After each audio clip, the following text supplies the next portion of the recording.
Good morning. It is a pleasure to be able to join this session on development dynamics and the gender equality agenda at your regional meeting on advancing gender equality. I'm sorry I'm unable to be there in person, but I'm very pleased to participate virtually on behalf of UNDP. This meeting takes place at a critical moment. The 2030 Agenda and the Sustainable Development Goals adopted last September are the most comprehensive and integrated development framework adopted by the United Nations.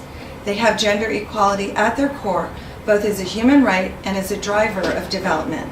Goal 5 aims to reduce gender inequalities and empower women, with targets related to violence against women and girls, eliminating discriminatory laws, achieving reproductive health and reproductive rights, improving the distribution of unpaid care work, and ensuring women's equal access to productive resources and participation in decision-making. Gender equality is also integrated throughout other development goals, with 24 gender-focused targets on work, agricultural productivity, hunger, health, nutrition, water and sanitation, and more. Yet, progress towards gender equality remains too incremental and slow. The purpose of my remarks today is to call us to action, to think collectively about how to accelerate progress.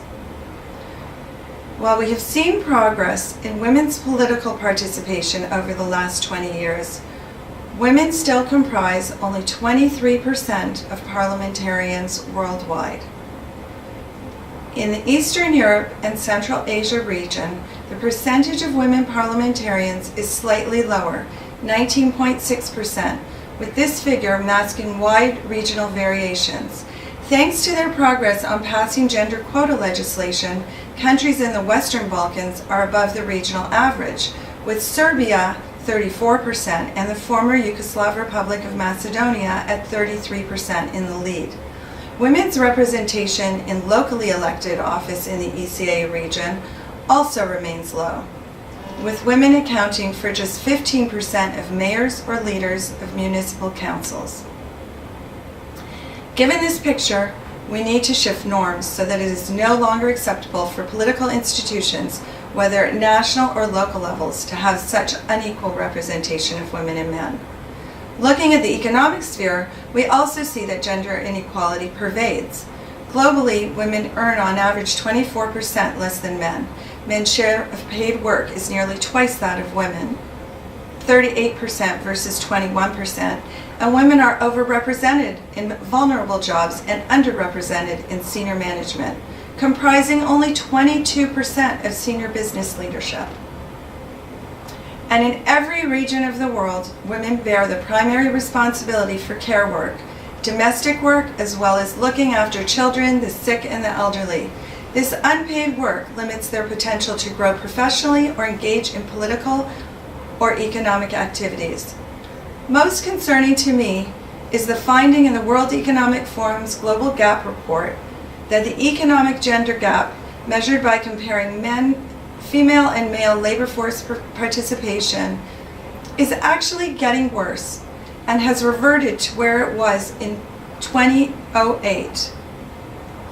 Also alarming is the high level of violence against women around the world, including domestic violence.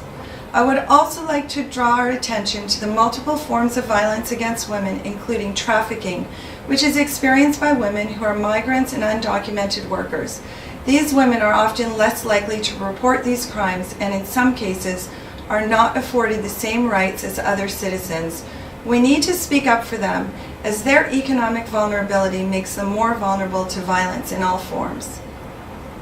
Addressing violence against women, which is both an outcome and a perpetuator of gender equality, requires a broad effort that encompasses everything from education and awareness raising to reforms to our security and legal processes and institutions. Fortunately, the Sustainable Development Goals and the 2030 Agenda provide us with a strong framework for addressing gender inequalities. At the heart of this framework is the principle to leave no one behind. This points us inevitably to address gender inequalities.